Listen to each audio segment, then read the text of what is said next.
మిత్రులారా, ఈరోజు టేకుమట్ల మండలానికి సంబంధించిన బీఆర్ఎస్ పార్టీ ముఖ్య నాయకుల సమావేశానికి సభాధ్యక్షులు ప్రియమిత్రుడు శ్రీ రవిగౌడ్ గారు, ఈ కార్యక్రమంలో వేదిక మీద ఉన్నటువంటి బీఆర్ఎస్ పార్టీ అత్యంత మహారథులకు, వేదిక ముందున్నటువంటి బీఆర్ఎస్ పార్టీ లాగినాయి, స్కూళ్ళు బంద్ అయినాయి, ఆర్థిక వ్యవస్థ అంతా కూడా అతలాకుతలమైంది. ఉద్యోగస్తులకు జీతాలు బంద్ చేసి, టీచర్లకు జీతాలు బంద్, ఉద్యోగస్తులకు జీతాలు బంద్, అందరికీ జీతాలు బంద్. కానీ రైతులకు రైతు బంధు టింగ్ టింగ్ టింగ్ టింగ్ అని కారణాలని సమయంలో తెచ్చిండు. ఈ పెద్ద మనిషి తెచ్చిండు. మన ఎలక్షన్ల ముందట రైతు బంధు ఇవ్వాలని డబ్బులు తెచ్చి అకౌంట్ బ్యాంకులో పెట్టి ఎన్నికల కమిషన్ అనుమతి తీసుకొని కొంతమంది రైతుల అకౌంట్లో పడి ముందట ఆనాటి ఆర్థిక మంత్రి ఎన్నికల సభకు పోయినప్పుడు రేపటి నుంచి మీకు టింగ్ టింగ్ వంటది అన్నాడు. అబ్బాయి టింగ్ టింగ్ వంటది అంటే ఓటు పోతాయి అని చెప్పి కాంగ్రెస్ పార్టీ అన్నాడు. ఎన్నికల సంఘాన్ని కంప్లైంట్ చేసి డబ్బులు కాకుండా చేసి వాళ్ళు ఇచ్చినటువంటి డబ్బులు ఎవరికి ఇచ్చి ఎరికేనా? ఈ రోజు వాళ్ళ పార్టీలో మంత్రి ఉన్నటువంటి వ్యక్తులకు బిల్లులన్నీ కూడా చెల్లించి వాళ్ళు పంచుకునే కార్యక్రమం చేసింది. అప్పటి నుంచి రావాల్సినటువంటి రైతు బంధు ఇప్పటికి 2 విడతలు అయిపోయింది. ఒక్కొక్క రైతుకు 17,500 రూపాయలు ఒక్కొక్క ఎకరానికి ఈ ప్రభుత్వం బాకీ ఉంది రైతు బంధు కింద. ఇది వాస్తవమైనటువంటి విషయం అని సందర్భంగా చెప్తాను. ఈరోజు చెప్తాడు ఎన్నికలు ఎట్లయినా పెట్టాలి, రాజ్యాంగ పరంగా పెట్టాల్సిన అవసరం ఉంది. ఒకవేళ పెట్టకపోతే కేంద్ర ప్రభుత్వం నిధులు రావు. ఇప్పటికే సంవత్సరం అయిపోయింది. ఇప్పటికే జిల్లా పరిషత్ సభ్యుల యొక్క పదవికాలం అయిపోయి 7-8 నెలలు అయింది. ఈ పెట్టాల్సిన పరిస్థితి వచ్చినప్పుడు ఈ రోజు గ్రామ సభలు పెట్టి ప్రజలకు మభ్య పెట్టి ఎన్నికల్లో రావాలనుకుంటున్నాడు. అందులో ఏం చెప్పాడు? ముఖ్యమంత్రి అసెంబ్లీలో చెప్పేది 3,500 ఇల్లు నియోజకవర్గానికి ఇస్తా అని చెప్పాడు. వీళ్ళేం చెప్పారు? గ్రామ సభలో పోయి అధికారులతో లిస్టు తగ్గించాడు. ఎవరు లిస్టు తగ్గాడు? అప్లికేషన్ పెట్టుకున్న లిస్టు తగ్గాడు. పెట్టి అక్కడితో ఆపాడు. లిస్టు తగ్గాడు ఆపి మళ్ళా హైదరాబాద్ గురించి ఇక్కడికి మంత్రులు ఎమ్మెల్యేలు ఓ సారు ఆ లిస్టు కనుక మీరు బయట పెట్టినా ఊళ్ళలో మేము కాలే పెట్టలేని పరిస్థితి ఉంటుంది. మా పనిచేస్తారు ప్రజలు. ఇప్పుడు ఆ లిస్టు పెట్టాలంటే మరి ఇట్లనే ఏం చేస్తారు? మీ గ్రామంలో చిన్న గ్రామ పంచాయతీ ఏదో చూడు, ఆ గ్రామంలో వాళ్ళకి చెడు చెప్పుగా మరి డ్రామా చేయాలని చెప్పింది. మీ గ్రామంలో ఏమి ఎంపిక చేసేలే చేయకుండా ప్రాబ్లం అంటే ఎట్లా మీద పెద్ద చేసి నాగమీట్లో చిన్నదేనా అంటే ఈరోజు ఆ రకంగా ఒక గ్రామాన్ని ఎంపిక చేసి ఆ గ్రామంలో కూడా ఇప్పటి వరకు డబ్బులు పడ్డట్టు మెసేజ్ వస్తున్నది. దాంట్లో మీద పైసలు రాదు. నాకు ఇవాళ కొద్దిగా చెప్పిండు వేరే పంటల చిట్టాల నుంచి మెసేజ్ వచ్చింది కదా, దాంట్లో డబ్బులు వస్తున్నాయి కదా. మరి ఇందులమ్మ మరి ఎవరైతే వాళ్ళకి పెన్షన్ వస్తుందో మరి వాళ్ళకి పైసలు వస్తాయని చెప్తా ఉన్నారు. కాబట్టి ఈ ప్రభుత్వం అసలు సంగతి మీకు తెలియాలి. మన అసెంబ్లీ జరిగింది. అసెంబ్లీ జరిగినప్పుడు ఎందుకు జరిగింది? బీసీ యొక్క గణాంకాలు తీసుకొని బీసీలకు 42% రిజర్వేషన్ చేస్తామని చెప్పి కామారెడ్డి ఎలక్షన్ల ముందు ఒక డిక్లరేషన్ ఇచ్చింది.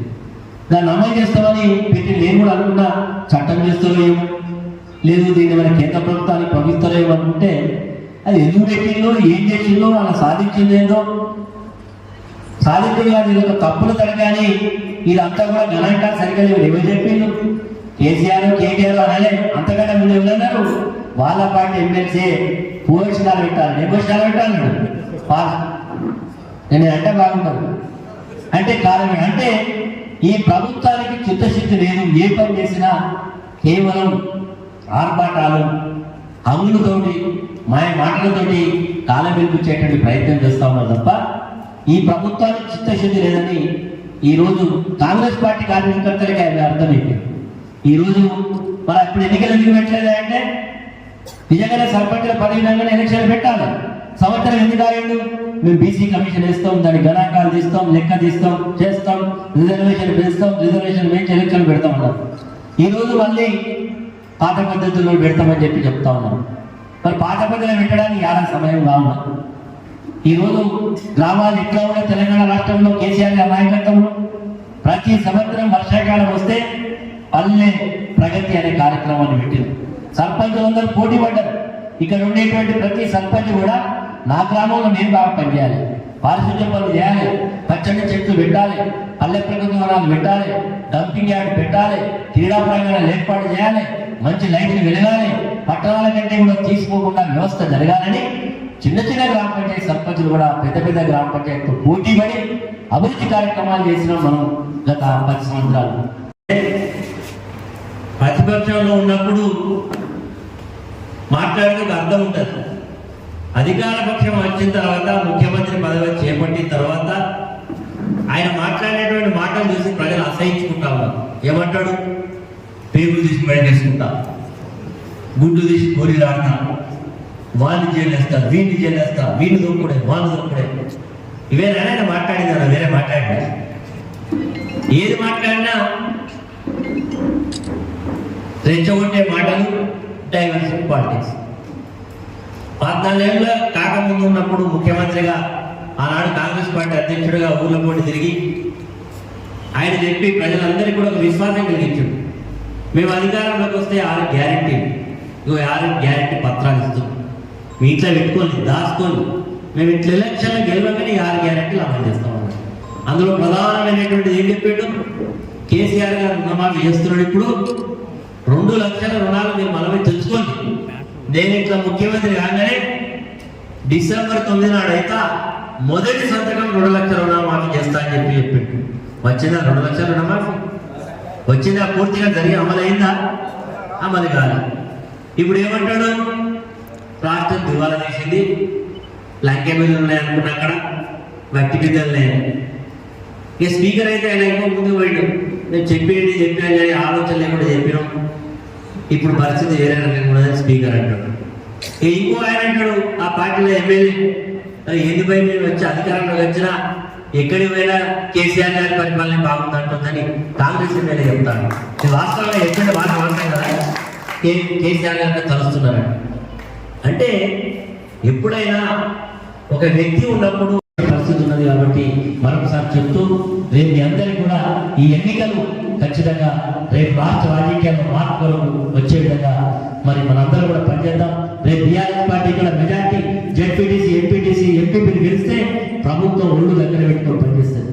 ఒకవేళ నేను వాళ్ళకి గెలిస్తే దాన్ని ముచ్చటి ఎంపీలు అయినా మాకే ఉద్దేశాలని ఆయనతో పనిచేసుకుని పనిచేస్తాడు. ఇంకా ఇచ్చే రైతు బంధు పోతుంది, మీ పెన్షన్లు రావు, ఇంకా రేషన్ కార్డు రావు, ఏమి రావు, ఇల్లు రావు, అసలు అన్నిటికంటే ఎక్కువ పరిపాలనే మరి గుర్తుపడేటువంటి పరిస్థితులు. కాబట్టి ప్రశ్నించే గుర్తులకు మరి సహకరించమని కోరుకుంటూ ఈరోజు మీ అందరూ కూడా పనుల సీజన్ ఉన్నప్పటికీ కూడా ఒక పార్టీ పిలుపు మేరకు వచ్చినటువంటి ప్రతి కార్యకర్తకు, ప్రతి నాయకుడికి పేరు పేరున హృదయపూర్వక ధన్యవాదాలు కృతజ్ఞతలు తెలియజేస్తూ, రేపు ఎప్పుడు ఎన్నికల షెడ్యూల్ వచ్చినా ఏ కులానికి ఏది కేటాయించాలని ఇంకొక 2-3 రోజులు తెలియవచ్చు. తెలిసినంత పరీక్షల నుంచే క్షేత్రస్థాయిలో ఎవరికి వాళ్ళు కూర్చొని మాట్లాడుకొని, ఇంతకుముందు రాజయ్య గారు చెప్పినట్టుగా మేము ఎప్పుడైనా మీరే మాట్లాడుకోవాలి, ఊళ్ళో పిలుచుకోవాలి. ఆయన మాకు ఎత్తాడు, మీరు మాకు కాదు, ఇంటికి పోవాలి, ఇల్లు కూర్చోవాలి, ఇంటింటికి పోయి ఖచ్చితంగా ఎన్నికల ముందు హామీ తీసుకోవాలి. మీకెంత బిడ్డ ఎప్పుడు ఎన్నికలు వచ్చినాయి, గ్రౌండ్ వర్క్ స్టార్ట్ చేయండి. ఈ మండలంలో ఉండేటువంటి నాయకులందరూ ఒక టీంగా ఏర్పడి ఉదయం 7 గంటల నుంచి 9:30 వరకు, సాయంత్రం 5 నుంచి మళ్ళీ 7:30 వరకు తిరగండి. ఖచ్చితంగా ప్రజలు ఆ సమయంలో అందుబాటులో ఉంటారు, కలుస్తారు. కాబట్టి ఆ రకంగా ప్రచార కార్యక్రమాలు కూడా మొదలుపెట్టమని మనస్ఫూర్తిగా కోరుకుంటూ, మీరు ఎప్పుడు పిలిస్తే రావడానికి నేను సిద్ధంగా ఉన్న మేడం జ్యోతి గారు వస్తారు. మీకు అందరం కూడా ఇళ్ళవేళలో పార్టీ బలోపేతానికి, మీ విజయానికి నా వంతు సహాయ సహకారం అందరూ కూడా అందిస్తానని తెలియజేస్తూ